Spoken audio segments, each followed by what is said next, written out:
Welcome to Tanya Today. I'm Rabbi Ronnie Fine coming to you from Chabad Zichin Kadeshim in Montreal, Canada, where it's a privilege and a pleasure to share with you the Tanya. We welcome, as we wait for people to get on, we welcome Jean. Thank you for joining. And Michael from Germany, good afternoon. John is with us from North Carolina, good morning.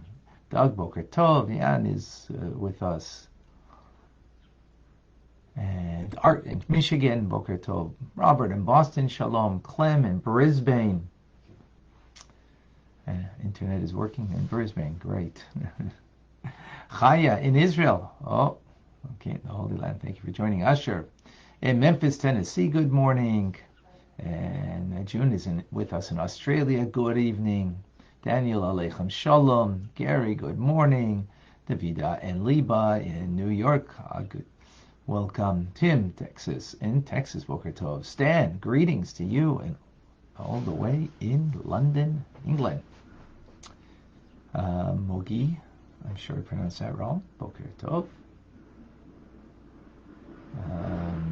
Virginia in Calgary. Is there snow on the ground in Calgary? I understand we're going to get snow here soon, like in a week. I don't know if there's people here who can hardly wait, and there's others who will wait heartily. David in Gold River, California. Good morning, bright and early. Abba. It's cold in Crown Heights. Okay. And Samita Shalom. Who else? Oh, yeah, in Tampa Bay, Florida. Frankie in Southfield, Michigan. Welcome. Marciel in the Philippines. Erev Tov. TJ in Australia. Good evening. Pamela is with us in Oakton, Virginia. And Michael in Alexandria, Virginia. Okay, how far is Oakton from Alexandria? Welcome. In Georgia, we have Elaine with us, and Katie in Texas. Clubhouse, we have Vilma, we have Ray, we have Mendy, Tia, Margot, Adam, Tim, Celeste, Moshe, Jenna, Michelle, Boss, Winston.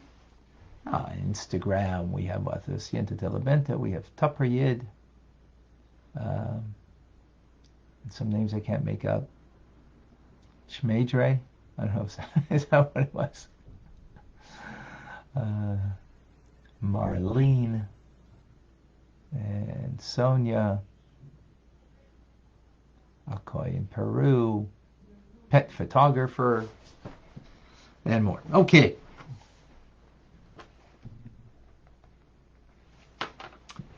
We're continuing in the fourth essay. Yesterday was quite Kabbalistic. Today will be a little more down to earth. Just do it. Is that Jewish? Or sometimes I would say just Jew it. And as a Jew, I could say that. Others might say, oh, that's anti-Semitic. Well, let's see. So, the Alter Rebbe now takes us into a discussion about the act of doing a mitzvah. We spoke about prayer. We spoke about Torah study. And now the act of doing a mitzvah. So the Alter Rebbe says that the law is that if a mitzvah cannot be done by someone else, it can't be delegated. You're the only one who can do this mitzvah, right? You forgo your Torah study. Even if the study is dealing with Maisa Merkava, which means the most esoteric, Kabbalistic mysteries of the celestial chariot. Now, beyond the question that one forgoes a intellectually generated awe and love of God that you are gazing and contemplating. You're in the middle of contemplation, right? Why? If you are having a moment of nirvana in, contemplating something that is so profound and so meaningful and engages your heart and soul, you gotta give that up. Why? Or if you're learning like Tanya right now, right, and there's something, you're learning Tanya right now, but there's a mitzvah that only you could do. Now, what's a mitzvah that you could only do? So that's a different question. Let's leave it philosophical for the moment. Okay? Let's leave it. It's a concept. In other words, we want to bring out an idea over here. So the Alter Rebbe says, why would you put aside the other things? Because the ultimate purpose of a soul coming into a body, into a physical world, is to engage in the physical world. And we spoke about earlier the sparks. Remember the divine sparks through the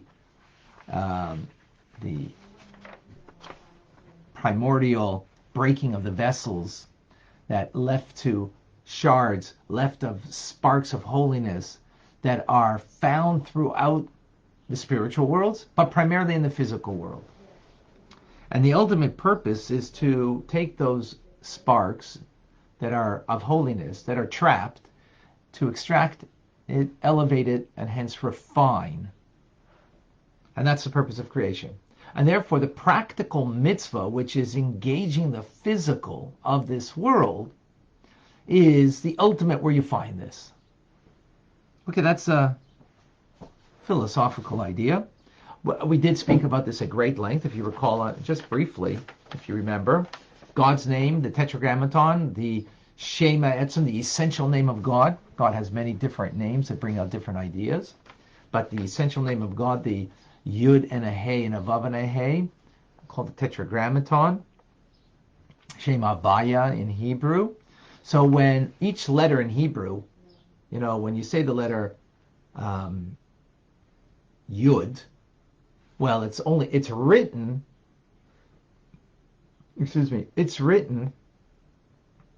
a small little marking to make the Yud.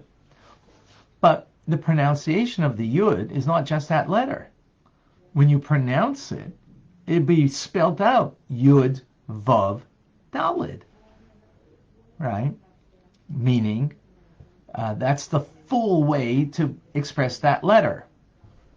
So, as we explained, in God's name, in Tetragrammaton, there's 4 ways you can spell out His name.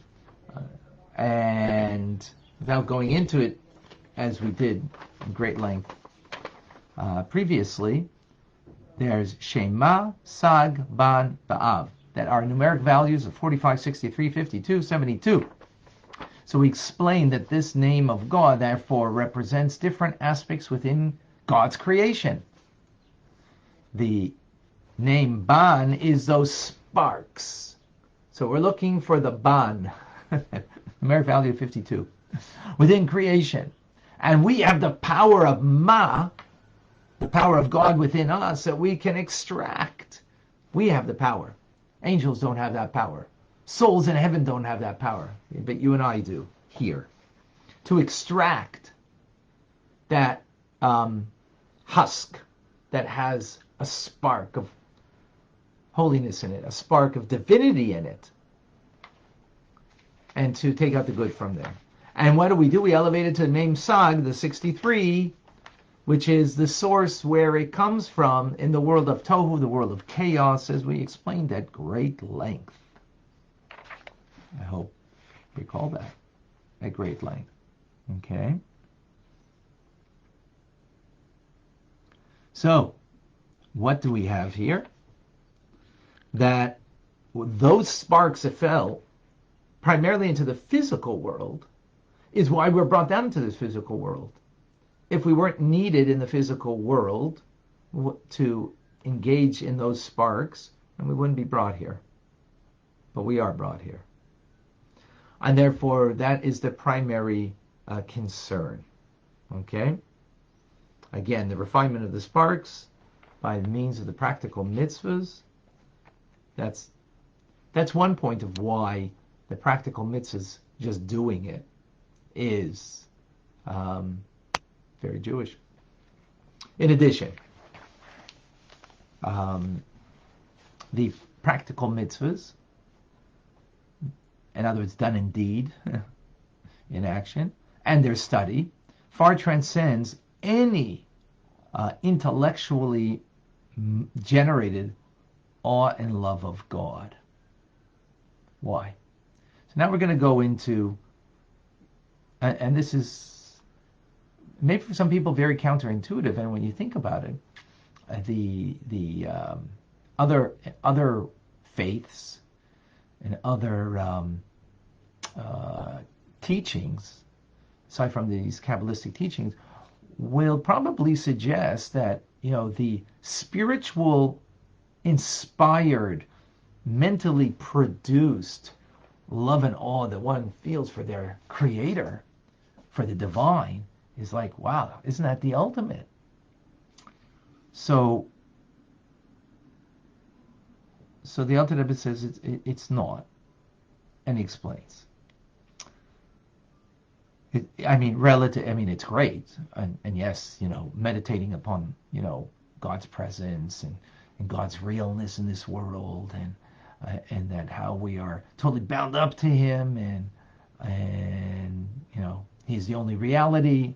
That's like, whoa, like that sounds like really heavenly, and to kind of live there is like, no, you'd have to stop thinking that if you came to a mitzvah that no one else can do, that you can fulfill. Now, so for example, your own tefillin, no one else can do that for you, right? Your own, observance of the holidays or of Shabbos, no one else can do that for you. So that observance, that practical mitzvah, supersedes even this very living in this feeling and sense of being in the bosom of the divine. So he explains. Although it does say clearly that one should cleave to Him, to God, by cleaving to His attributes, right? Just as God is kind, so we also need to be kind, right? But the Alter Rebbe explains we don't really cleave to Him when we just merely meditate upon this and concentrate upon this and delve into this. We only cleave but to His externality. So he explains. Abraham Avinu, he said that I am but dust and ashes. And we actually learned this earlier in letter 15 in the 4th book of Tanya at great length. So what did he mean I'm dust and ashes? So the simple understanding is humility. He was humble before God, which is true, absolutely true, but it's much more than that. What was that humility? So the Alter Rebbe explains. Dust and ashes. If you take a tree, beautiful fruit-bearing tree that looks delicious, right? Ripe, ready for the eating, ready for the picking, pleasant to the eyes, perhaps even has a nice fragrance. Now, take that tree and now burn it. The 4 elements of earth, fire, water, and air. So basically 3 elements are gone, and the only thing that's left is earth, meaning the ashes. Now, how comparable are ashes of a tree, of a beautiful tree that you just had? This is a metaphor, please, so don't go ahead and do this. How comparable are the ashes of the tree to that beautiful fruit-bearing tree? It was just standing in, with its beautiful fruits. Well, it's incomparable. So this is what Abraham was saying. My loving kindness, and he was a man of true loving kindness. He was totally his loving kindness wasn't like, some people love another, but it's all about them, and it's all about them, feeling the love. Him, it was about giving the love. He was truly divine. He was like what's called a divine chariot, just like a chariot is driven by its rider. He was driven by a divine rider, by God, in his loving kindness. So it truly was something exemplary. Yet, comparable to God, the divine rider, the divine kindness, totally incomparable. How incomparable? Well, let's take the metaphor, dust and ashes. That's what we said, dust and ashes. How's that compared to dust and ashes compared to the tree? Incomparable. And that's just a metaphor. To the divine, that God is infinite in his kindness, and I'm finite in my kindness, is totally incomparable. Right? So, meaning to say, even the kindness that we do, not as a mitzvah, but out of the feeling of kindness. When you're doing it, we're not talking here about the act of the mitzvah, because that's what we're making a comparison here. That to cleave to God in kindness, not as the mitzvah or the physical act of a mitzvah, which we'll get to. Actually, not today. We're just going to get to this part. So the point that the Alter Rebbe is making over here, that in that cleaving, in other words, in that sentiment, in that awareness of being enveloped in the infinite of the divine, and that meditative state that's intellectually motivated by the deep understanding that you have, that brings it to your heart, generates in your heart a real love and awe for God. I can't say I got this, but just giving you the time to teaching here. So the Alter Rebbe says it's great, but ultimately no thought can comprehend God. We only grasp his existence, as opposed to his essence in our grasp, in our cleaving. This is even supernal beings who say, Kadosh, Kadosh, Kadosh, holy, holy, holy is the Lord of hosts, God. Even though they perceive their source, they still only get the external, the existence of the Creator, rather than the essence of God. And therefore, this is what Moses said. God said to Moses, rather, you will see my hinder part. External manifestations, mere existence of the divine, but not the essence of the divine. So therefore, the vision of the soul alone, that the soul gazes upon God without the benefit of the physical act of the mitzvah, Moshe Rabbeinu could only experience not the essence, not the core, but the externality of the divine presence.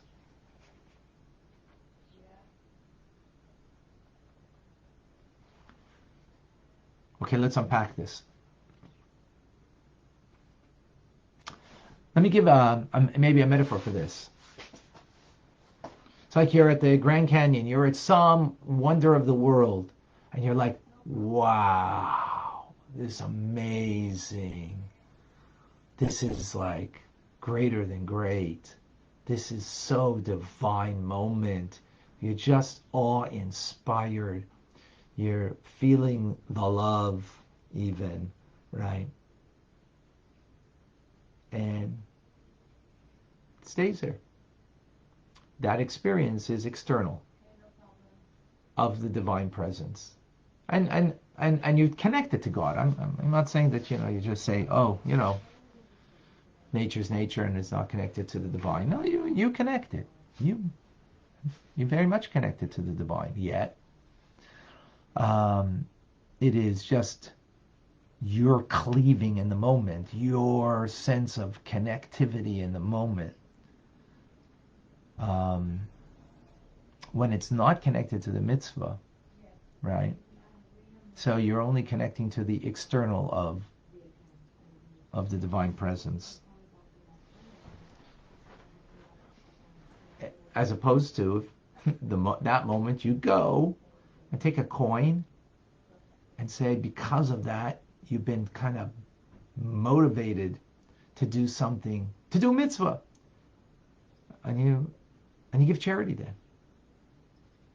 Now and this is going to be tomorrow's discussion, right? Or you're motivated, to put on your tefillin and to experience that, or to put on tefillin with another person and to give them a connection in the physical act of doing the deed, is what we will talk tomorrow, because how you are connected to the essence of the divine.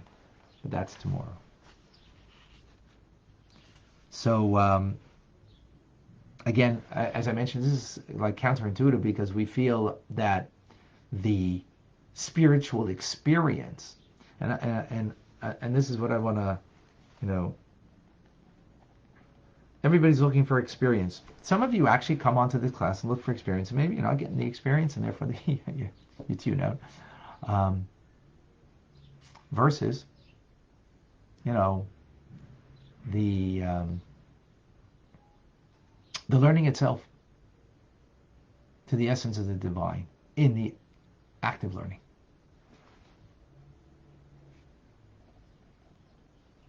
So human condition is, human nature is, we want to experience, we want to have profound experiences, meaningful experiences, great connections.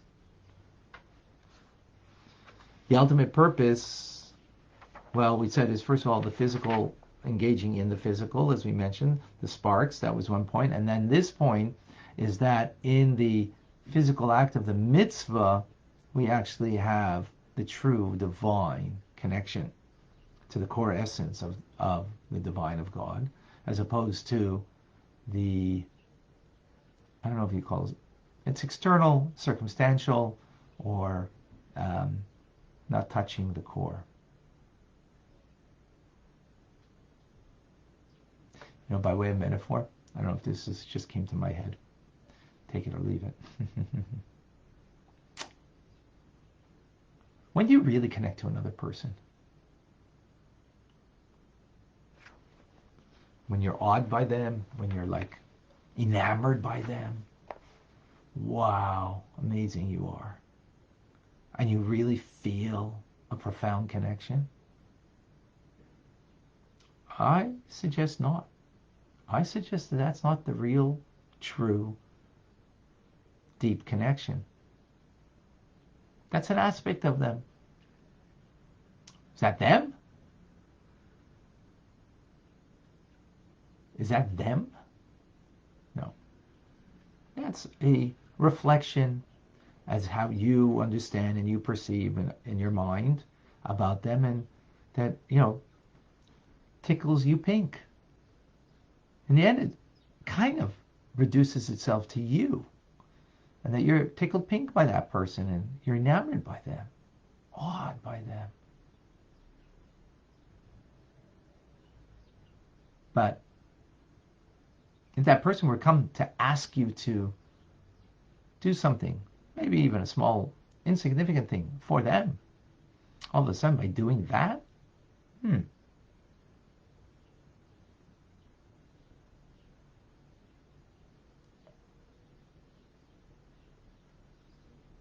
you touch maybe their essence, maybe their core. But that's going to be more tomorrow. Don't want to give away everything now, which is really tomorrow's class.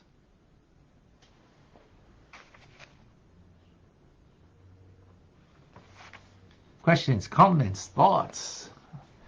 I have some questions over here. Let me get to.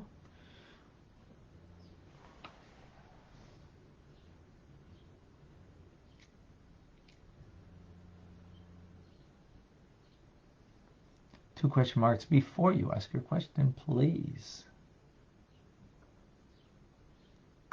Why only 72 if there are 200 sparks? I'm not clear on what that question is. 72 what? Vida, please re-ask the question if you don't mind, because I do not understand your question. Sorry. When we say near the end of the Amida, let my soul be the dust to all, does that relate to this? Yeah. Definitely. Definitely. Sense of humility before the divine, before God.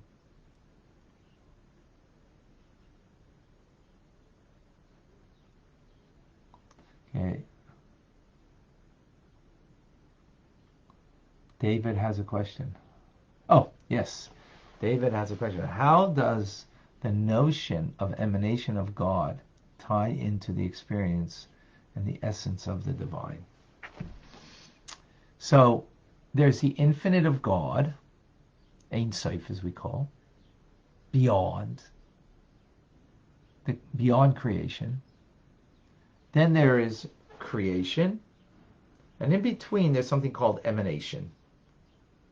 It's not the essence of God, it's not God as creator, what he does, but it's the emanation of God. It is where the 10 divine attributes reside, where they begin. 10 divine attributes. Right, 3 intellectual, Chabad, and then the 7 others. So that's in the world of emanation. Those attributes are one with God, as the emanation is one with the Ein Sof. So on human, let's take it on a human level.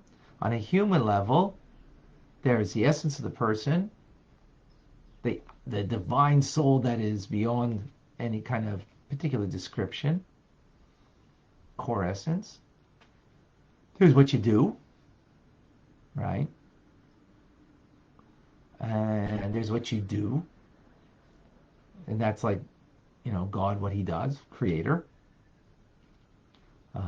That's not him, just like that's not me. The things that I do isn't me. It's something of me, from me, an indication of me, but isn't me, right? So likewise, in the divine. So emanation, or in us, that would be maybe like our aura, or the powers of our soul. That would be to understand in such a way. I hope that's clear. On Instagram, we have a question.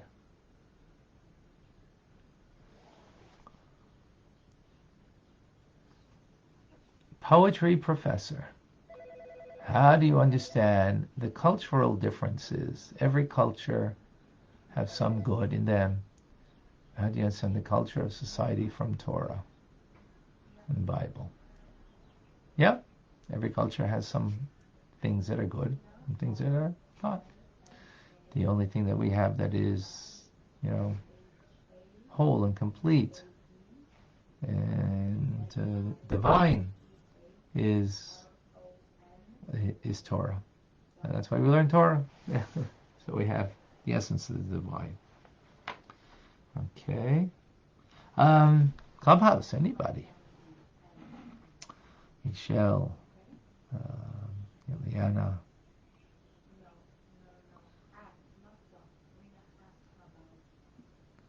Please share any thoughts that you might have. Reminder Rambam today at 1 o'clock. We had a wonderful class last night.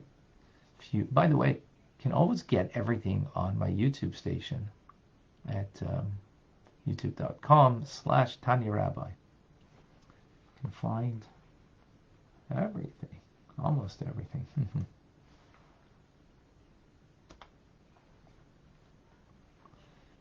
All right.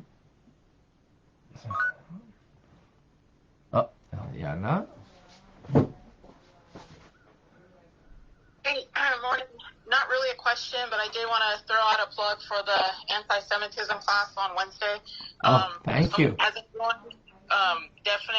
definitely join. It's amazing, and I'm really grateful that it's not taking the normal approach of we're victims and we got to talk about the Holocaust for the next 5 weeks, but really tackling what do we do with this anti-Semitism and how do we deal with it first at the basic level and then outwards. So amazing class. So if you haven't joined, please do. It's absolutely amazing.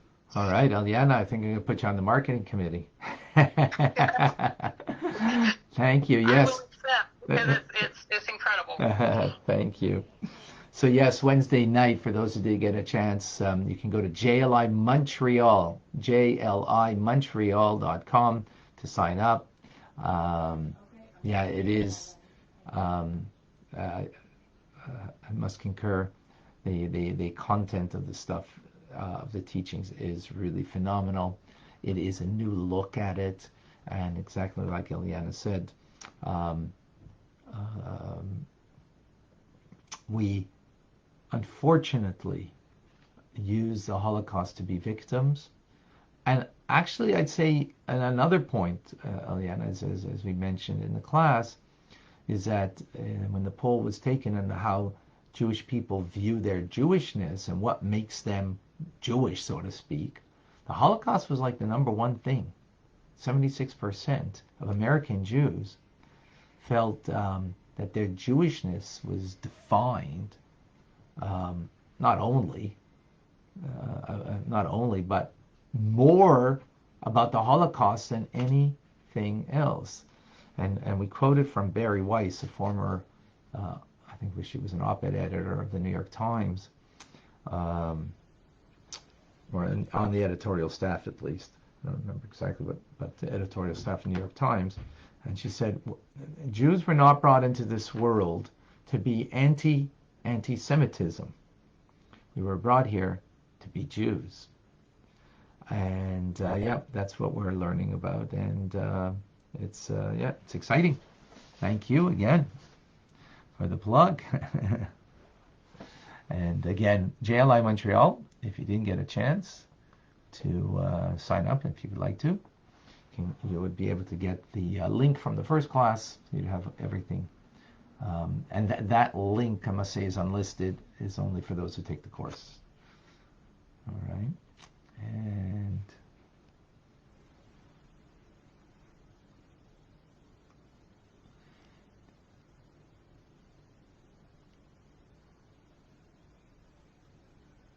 okay, I'm missing a question here. Oh my gosh.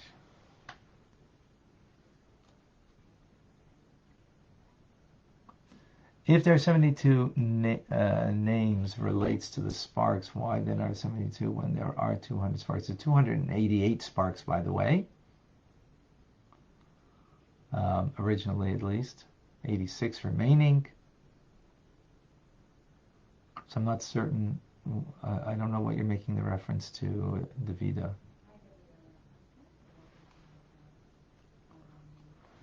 How do we deal with anti-Semitic neighbor? Come join the class.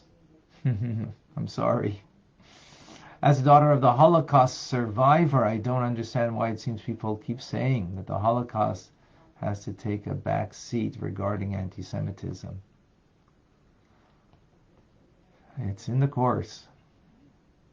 It's not to, it's not to say that, we have to decry and all the anti-Semitic behavior, and the question is how to deal with it. And as Eliana mentioned, the first thing that we need to deal with anti-Semitism is not about it, but it's about me. Who am I? How do I see myself? How do I lead myself in my life? And then when I have a healthy, balanced perspective, then I can respond in a healthy, balanced way to the issue on the outside.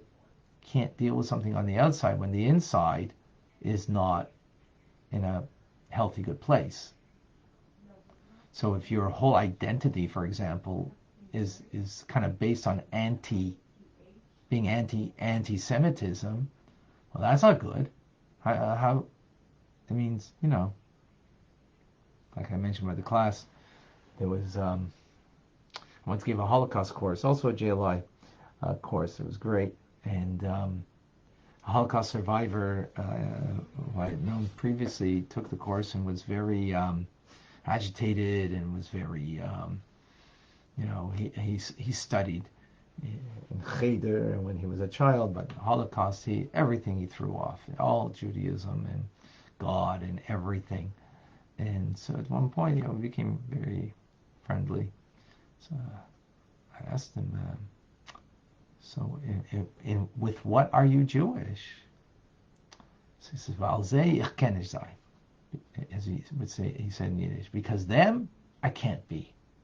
I can't be them. That's not a healthy, you need to know who you are, what you are, and then you can deal with the things around you. All right, but let's go back over here.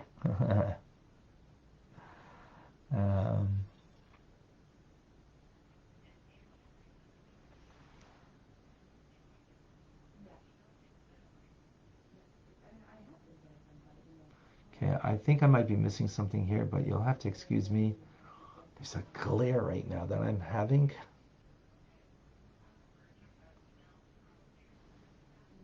Why? Maybe the angle. But that's it for the moment.